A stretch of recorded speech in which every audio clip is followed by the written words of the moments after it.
This is a plan that was passed. These are the goal priorities, because we had categories, goal categories. Just strengthens it. So if you want to take a whack at that, I think that'd be great. Kat, are you able to find it? No. Yeah, it's out here. It's on the website. It's easiest to get to. Okay, so if you go to government, village board, you go to the government and then go to other boards and commissions, there's sustainability. And then you have to scroll to the bottom there and you can click to get to the sustainability section. If you just use the search bar, you type comprehensive You can plan. do that. Is a sustainability. Yeah. Thank you. Those says wrap up Oh no. or dark. Dang. Just start.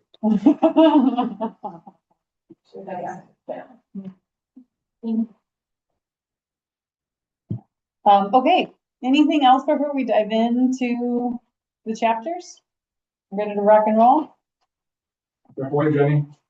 Right, so the very first recommendation is that we want to make sure in the introduction, and this wasn't anything that was put into the plan, but just rather a comment for I don't know who puts together the village resident sessions where they ask residents to come and give their opinions, or if those are even in the works to be planned, like they were the last time they did the plan, but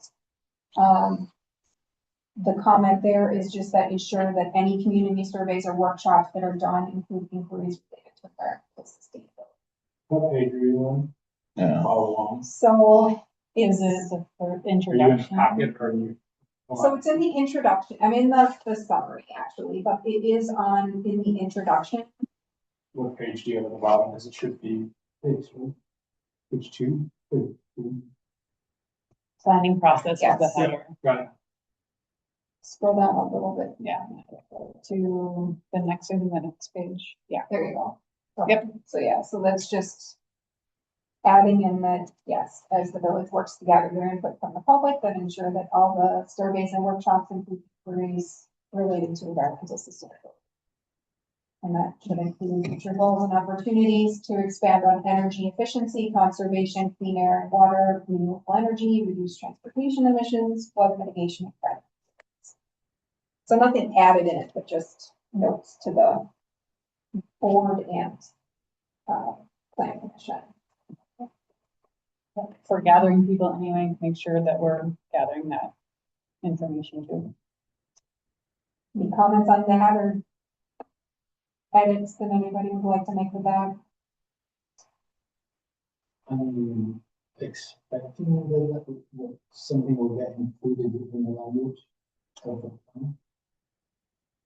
No, because what they have in there right now is just that they're required by the state to ask residents what they think. Mhm. And it doesn't specifically say, so. And I would say if we can try to limit the dialogue back and forth, if you guys want to make notes, because otherwise we will never get. Yeah. to this. Oh, there's like 30. I still have to get to Michael's item here, so if there's something that you need to know, like right away, do it, otherwise make a note, and then let's communicate that for the next month. Okay, I agree with that. all right, so then as we go to chapter 1, issues and opportunities. Page 14. Yeah, 14 of the comprehensive plan, 27 of the packet for tonight's meeting.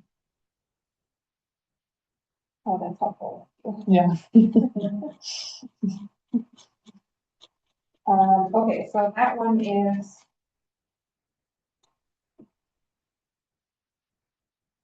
Sorry, lost on my screen. Okay, there we go. So adding environmental sustainability into the overall vision statement. And then I just made, inserted right in there an additional sentence that the long-term vision would be that environmental sustainability is incorporated into village operations with a focus on smart growth that fosters climate resiliency, energy efficiency, conservation, clean air, and water, renewable energy resources, reduce transportation emissions, and flood. So it kind of fit right in that spot because it's talking about our natural resources and to environmental. So again, make notes, ask, think about if you have clarifying questions, it's a good time, but what we aren't gonna do is wordsmith tonight. Two.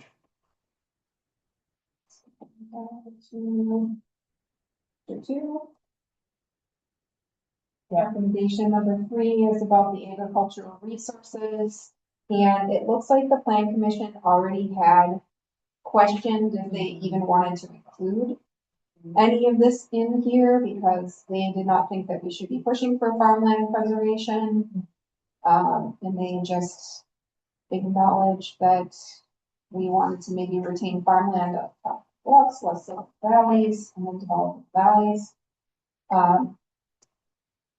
My point here was that the farmland contributes to the rolling hills and rural feel that many people in the survey had mentioned as a key component as to why they love to live here. And then although farmland contributes to that feel, preserving monoculture farmland, what is surrounding us, is not really in line with sustainability goals, since that type of farming is responsible for chemical runoff, entering our land and waterways. Other goals that would be in line would be purchasing surrounding land for conservation, flood mitigation, or smart guidance flow, controlling the rate, type, and location of development on this land is within the village. So I think they could potentially keep that there, but then our recommendation is that they remove the part about, which would be paragraphs 2, 3, and 4 of the agricultural inventory, since we don't really want to necessarily, farmland preservation isn't really our goal. That's really a state and county program for farm owners. We don't have much to do with that. So instead, I recommended that we add in some additional paragraphs in there, basically saying the same thing about how we're surrounded by large-scale monoculture farms in all directions. And basically the same thing that we already talked about. So then, along with that, the next recommendation would be to alter the goals, basically get rid of all of the goals that they had. Which is what the plan commission, again, seemed like they were already wanting to do that anyways. So I'm proposing, or our committee is proposing that we add other goals, which would be to protect village land and waterways from harmful contamination, as well as increase use of local agricultural products among our village residents. And then objectives that would go along with that would be to minimize runoff of pesticides and fertilizers onto the waterways, promote local farm products via direct-to-consumer programs, and increase village resident participation in garden production. And then the specific policies would be to ensure our vegetative zone, there's vegetative zones between farmland and waterways, consider Yeah. yeah. Consider purchasing surrounding land for preservation and development of natural wetlands and prairie, partnering with local farms, continuing to support a permanent space for farmers market, encouraging village restaurants to utilize local agricultural products, communicating our support to the school district, and then establishing permanent place for garden. And several of those do go along with sustainability priorities too. And then there also, the plan commission had just questioned like what role the village would have in any of that. So I just wanted to point out that there are ways that the village can partner with surrounding farms. to help facilitate some of these goals, especially like with the CSA, providing a space for that to happen where residents can go pick up their vegetable shares, perhaps at the new village hall. So there are ways that the village can participate. Any questions about that?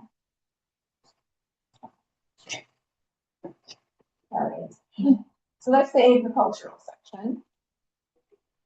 Moving down then to the natural resources section, this is going to be where the bulk of our information is.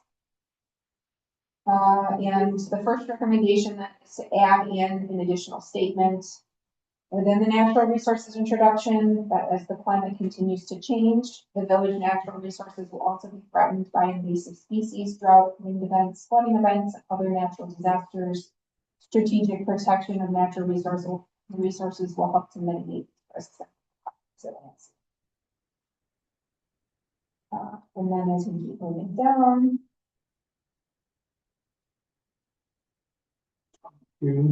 yes, 21 to 22. The plan commission had put in some wording of what they thought would be good to put in just after the flood event and why our community is at more of a risk for flooding. I was recommending that they add that a little bit further down in the flooding section. So just make an entire flooding section, which they already had on there for flood plans. So down to 23, just adding some wording in there about the August 2018 flood event caused historic damage to the village infrastructure, contaminated waterways, threatened human life and property. Events that were once thought to occur every 100 to 1,000 years are anticipated to become more common in the setting of a changing climate. And then this is the more of the wording of what they had already said. The unique topography of the village across increases the risk of future flooding. Steep slopes, narrow valley floor, and impervious development create a tenuous situation for flood events. In response to the August 2018 flood event, the village completed the Village Cross Plains Flood Control Systems Improvement Study. The study indicates that the preservation of natural resources systems can mitigate the severity of flood events by promoting water infiltration, restoring wetlands, stabilizing shores and gullies, and native and perennial land cover practices. So that's the part about flooding. And then further down in the inventory of natural resources, we get to the rare species and wildlife habitat. Yes.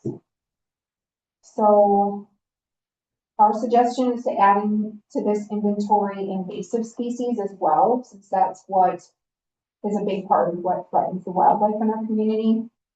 And they can actually find this information right on the DNR website. I don't think they need to include these tables, which take them a lot of pages. The invasive species table is also would be several pages long. So yes, I think they should just put the website to those on there since they're continually being updated anyways. And then also adding in an additional section about invasive species. And basically it just talks again about the DNR has this categorization for species and that it can threaten all of them. Right. Moving forwards more then, it goes to the water quality corridor. This is the one we briefly talked about before and how we found that it's actually no longer in our ordinances. It was removed. So just highlighting that to the plan commission that we are strongly recommending that it gets added back on. So we'd like to basically retain all this information about the water quality corridor and we get a priority to reinstate that ordinance. Did we ever figure out how or why it got taken off? No. I actually tried to search the minutes. They don't go back that far, but not that long ago, I think it was in 2024, the board voted to officially remove it. That was October 28th, 2024. Since it wasn't in use anymore. At some point in 5 less than 10 years prior to that, they had decided to do lots again. Okay. I listened to the meeting, but I couldn't, it wasn't really stated in there why. And then also I was just, another question that we need answered is, did that flood control system improvement study that was done change anything with regard to the streams? Because in this water quality corridor for stream protection, it talks about like the number of feet from the center line streams that would be classified as like outstanding resource waters, or exceptional waters. And it had Brewery Creek at 150 feet. But that was like one of the main problems of the flood was Brewery Creek. So I feel like it would now be considered an exceptional water or an outstanding resources water. So I'm just curious if that flood study had looked at that at all. I don't know. But you or if that's somebody else. Well, I don't know when this was all put together, but at one time it was called Dry Run Creek. It was never actually, it only when it would rain is the only time there'd be water. Now there's continuous water there. So times have changed, things have changed, it changed, so. Yeah. You know, I don't know if this is out of line, but the village has changed so much in the 10 years in between. You know, the footprints of all the developments within that was all the development Right. on the other side. It seems like it's time for another Another look flood at it. control plan. Absolutely. Yeah. Did the 2018 plan take account of the 2018 flood? No. Well, yeah, I thought, so it looks like the way that it's stated here says that the flood control systems improvement study that was done after the 2018 flood. So was that study? I don't know exactly when it was done, but it was, the plan had to be approved that year, 2018. Well, I think that also has to do with, the drainage project that we're doing on Highway P this coming up. Yes, So that's for sure. Impacted Yeah. the decision to do that. And helped influence it. And helped change how I think the bridge over KP, that was raised a little bit for that based on that study too. So that study, I think, did speak to the 2018, if that was your question. Brian. Yeah, I'm not sure what year the study was. So all of that development up figures and since then, Right, Marchstone was about to happen. right, that's true. So maybe we'll put that as a future agenda. Item. And then we can keep. What is your, Jen, what's your suggestion for the agenda item that we find out about the most recent study? What do we need to relook at? And I mean, I think that's the thing we need to do, maybe just list Also, something. whether, you know, wording needs to go into this, that says, in light of the rate of development in the village, Okay, this plan, this flood control plan has to be revisited. And that would be part of. Okay, yeah, if you can come up with some wording and yeah, maybe propose some wording that we can put in there and where. We can look at that the next day. okay. So, Brian, you would have a suggestion to update that flood control system improvement study or take another look at whether we need to run another one. We can include that in comprehensive plan. Okay, great, thank you. Yeah, that could maybe be a policy that we put in there. Okay. Perform another study. Okay, great. Okay, Let's maybe see if we can get through this chapter. Okay. And then let's close, then we'll move on to the next item on the agenda because there's a lot to cover. okay. So then the next inventory part was the steep slopes, and the plan commission was proposing, like, should they keep it as is or change it? And I think in light of the village support of the steep slope policy that came up recently with the Marchstone property, that we recommend that as is. So that's the inventory part, and then as we get down to the goals, objectives, and policies, our recommendation is to retain all of the previous goals, objectives and policies from the 2018 plan, and then add the additional ones that are here. So a second goal will be put in place to protect village residents, businesses, and property from future effects of natural disasters. And in the objectives, just a minor change, adding in that objective 11 there, more wording about switching to electric vehicles or equipment where appropriate. And then adding a bunch of policies. Like this, in there. granddaddy of them. Yes. So a couple of okay, so starting there for number 15, do not allow the establishment of new industries within limits or the territorial jurisdiction that deplete or contaminate natural resources or are energy. Reinstate the water quality corridor areas. Partner with the DNR to identify invasive species and mitigation strategies. Encourage residents to create their own natural habitats. Provide guidance to residents on preventing pollution to our waterways. Partnering with BECWA. Developing a set of standards or ordinances to ensure that stormwater is managed to the greatest extent possible. Consider flood mitigation with all new land development projects. Goes along with what Brian was saying. Amend zoning districts to better protect properties in flood fringe areas. Revise the zoning ordinance and other relevant codes to promote the reduction of impervious surface areas. Make critical improvements to stormwater management infrastructure, as well as mitigation practices. Establishing a water retainage project north and east of the village, which is what Matt was talking about, that we're already working on. Work with the Capital Area Regional Planning Commission to reduce the threat of flooding, and then also sustainability. So yes, if anybody has any others they think we need to add or adjust, make some notes on that.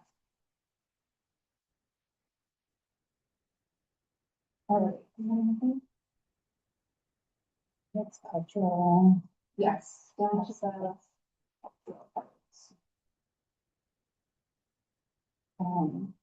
55 in the packet, page 34 on the top.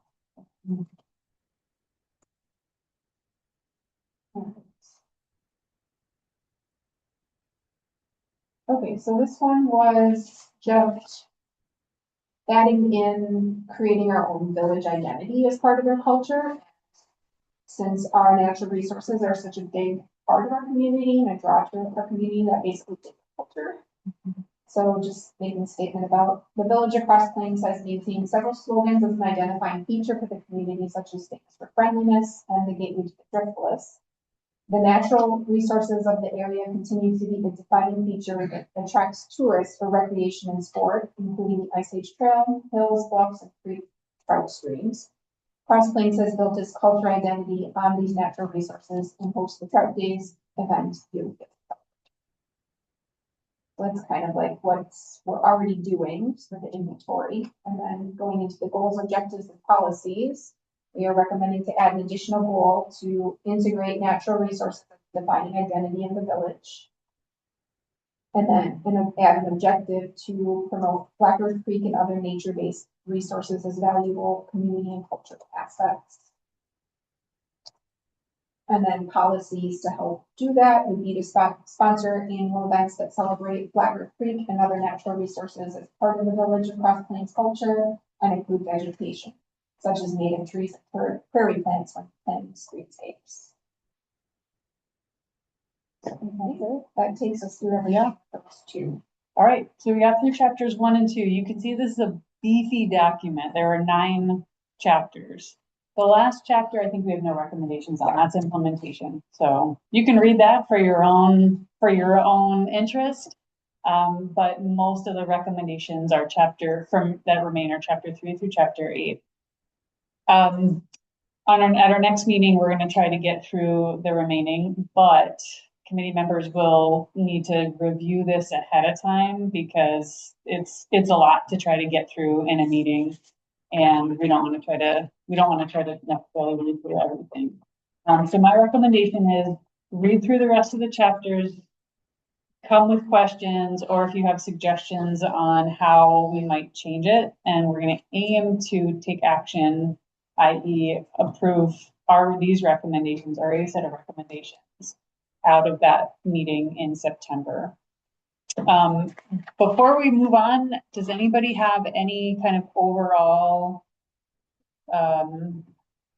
anything else you'd like to share? I've got two or three things that I want to share about this before we move on. Does anybody have anything general, clarifying questions?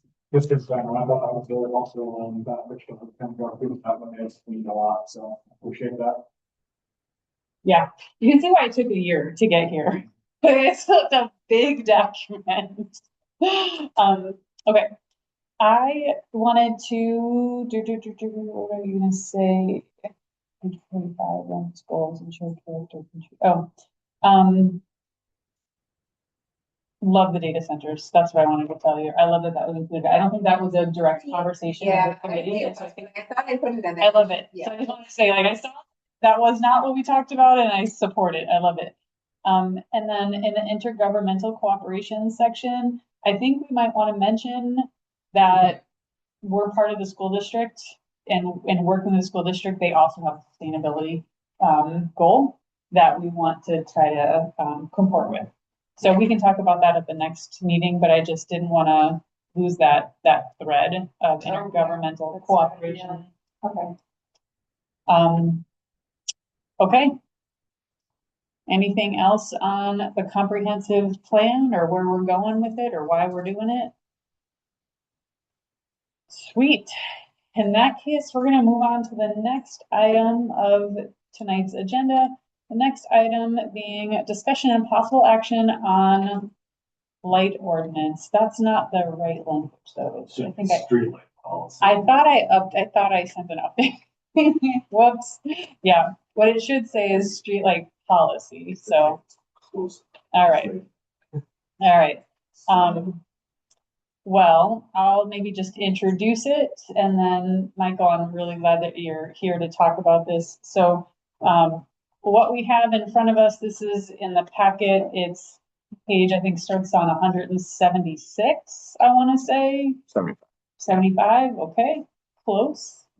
And what we have is the actual policy, and then proposed updates that I think, Michael, you've made or are recommending. Okay, great. And my hope is that we can take action on this tonight.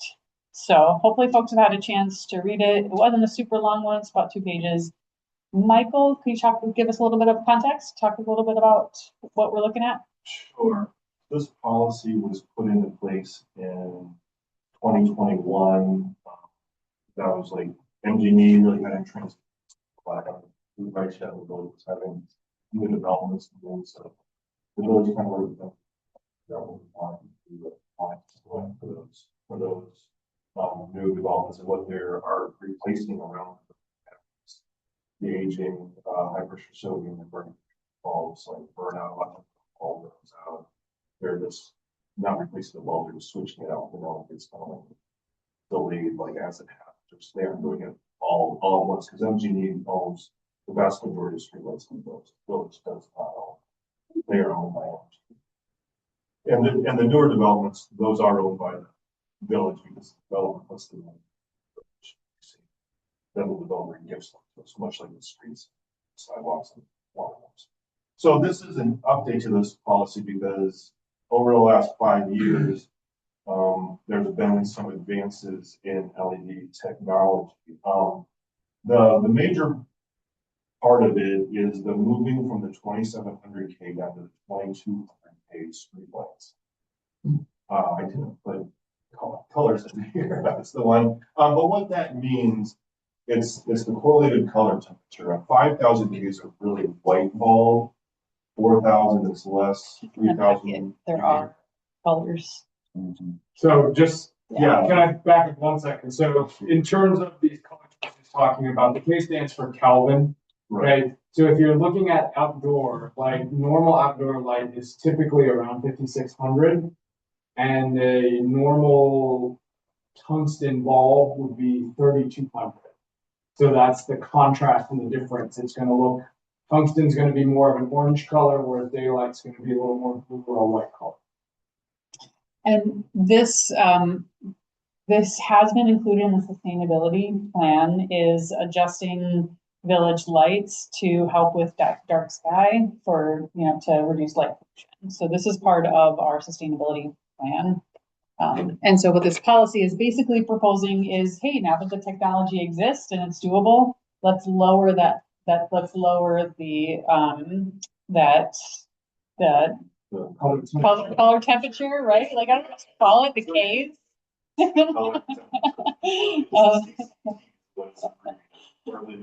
Colors.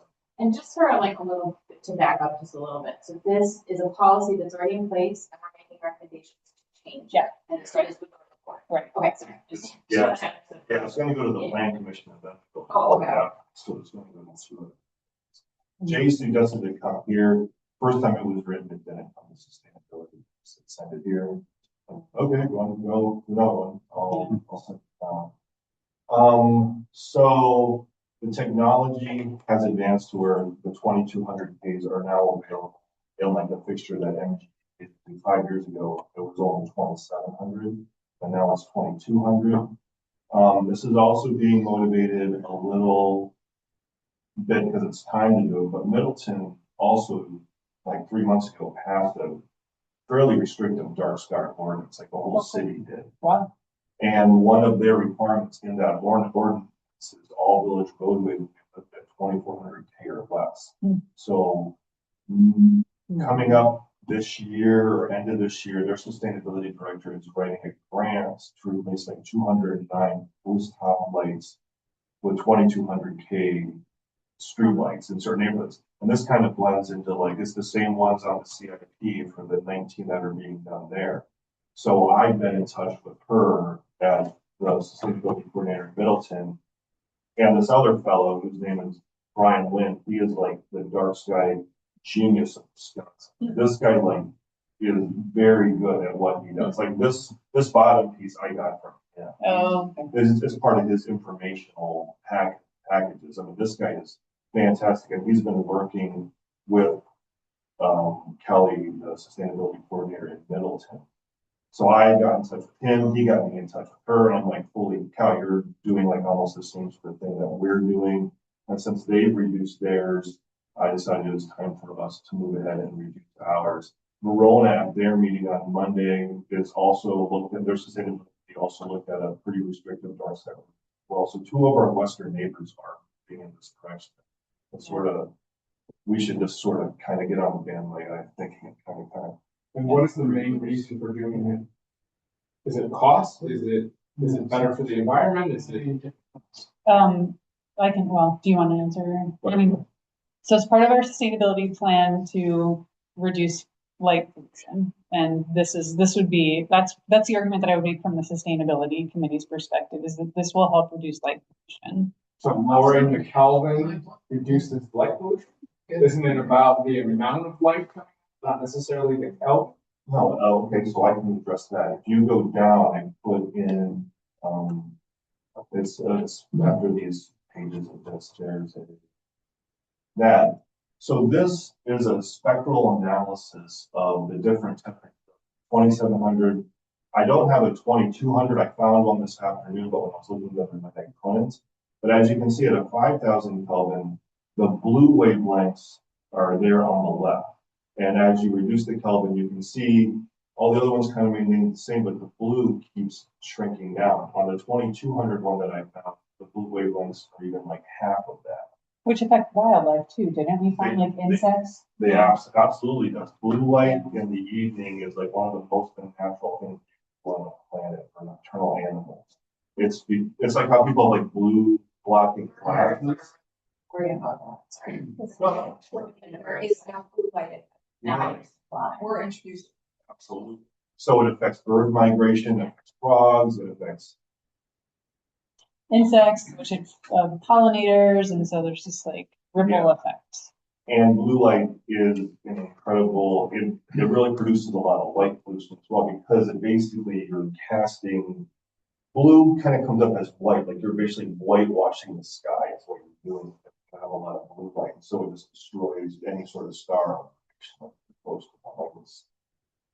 So it's kind of, you're dealing with all of these things going on at the same time.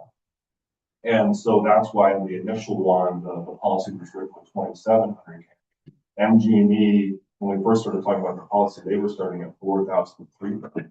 Like, we gotta get this down to 700, that was the lowest that street lights were at that time. And now the 2,200 has been introduced. But those are the reasons why is the blue light covers. So it's not a cost, it's a wildlife. It is, it's an environment, it's a wildlife, and you might be able to see more stars at night. It also will help you, if there's a street light outside your house, there's not intrusive blue light coming in your windows at all when you move down. So it doesn't affect your circadian rhythm. That's also. Rainbow snakes, like, it's a football. I feel like this is a very, yes. Low hanging fruit. Yeah. Maybe replace it with that rather than like one. Right? Yeah. So your proposal is that we do like what MG is that we replace them when they go out. We're not taking away the lights. We're not changing any of what MG is doing. Once this gets passed, then we're gonna have to form and say that, hey, we want you to start with 2,200 one. What's the cost of it? Oh, I haven't looked, probably nothing. Like, to be honest with you, I don't know. They'll leave I mean, these LED fixtures are probably $300. It's, if anything, I mean, it's not. To move between the different colors is hardly anything. It's enormous. And so I can tell you the way that they make the different colors, all this, like. So a lot of times these engines are driven by a very efficient blue light generator. They've been able to make LEDs make blue light very efficiently, but the way that you bring down the color temperature is that they place what's called phosphor underneath that blue light. So the blue light hits the phosphor then changes the light that comes out. It's basically acting as a filter, is what it does. So that's when you put a different phosphor on there, you get from 5 to 43, 2,700 to 2,200, the phosphor changes it. But and so that's why there's always blue light there, because there's a blue light generator that's sitting up here that's making it. That's being converted into the reds and yellows and greens that you're seeing. One of the other concerns that was brought up at one time was for safety reasons and for what's called a color rendering index.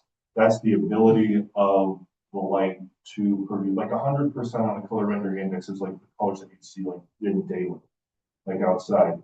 With certain lights, when you bring down that color rendering index, you lose the ability to see colors. So all of these, so here, well, we go up to that top one that shows the hall. Basically, he was demonstrating there that even as you come down from 4 to 3 to 27 to 22, you can still make out red, blue, green, whereas that upper left corner is the high pressure sodium bulbs, which are still very prevalent. And you can see that colors just get washed because they don't have, they're really just making light on a few specific light spectrums. They don't have that broad base that these LEDs do. And even up there, there's 1,800K LEDs, which you then continue to get even more amber, orange. Like as you come down, you get rid of the blue, you get more of the reds is what happens. And the orange is like the high pressure sodium ambers. 1,800Ks exist. I have not seen them in any street lights yet, but I imagine 5 years, those might be out. They do exist. This fellow who I was talking about was like the dark sky guy, like he retrofitted a fire station up around the with 1,800K lights. I mean, I've never seen it, but the pictures look really, yeah. He does a really good job. He knows his stuff. And so, yeah, this is just a proposal. One, two, kind of match what Verona's doing, or Middleton. And Verona is actually in talks. They put in 4,000 gray LEDs. I think they're working fine. Okay. What's kind of happening in the area. Cool, thanks, Michael. So my hope is that we can take action on this tonight, but I want to poll the group. Do we feel like we are ready to take action, or do we need to, does anybody have further questions? Okay, in that case, I'm looking for a motion to approve the updated policy.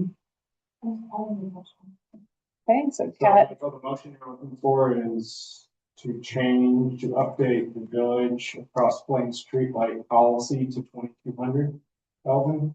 Well, and there are other. the policy. I've edited other pieces in Yeah. there, like fixtures came down. I changed it to say the 18K ones are coming on. Okay, so you want the village of Cross Plains streetlight policy approved. Yeah, That's proposed here. Yes. Yes, not just 27, I think is the other. Yeah, so Kat, is that your motion? Yeah, So you have to say, I'd like to make a motion to submit to the board, approve the Village of Cross Plains streetlight policy as presented. as presented. Great. So, yeah. Thank you, Kat. Do we have a second? I was second. Thank you, Jenny. Any further discussion? Okay. All in favor of approving the light policy as presented? Say aye. Aye. Any abstain? Any nays? Motion carries. Thank you, Mike. Thank you. Oh, the overall policy. Let's get to the motion to adjourn and we chat all we want here. The next meeting, 9/9, that one's supposed to be, 3 weeks. anybody have any issues with that? Let me check right now.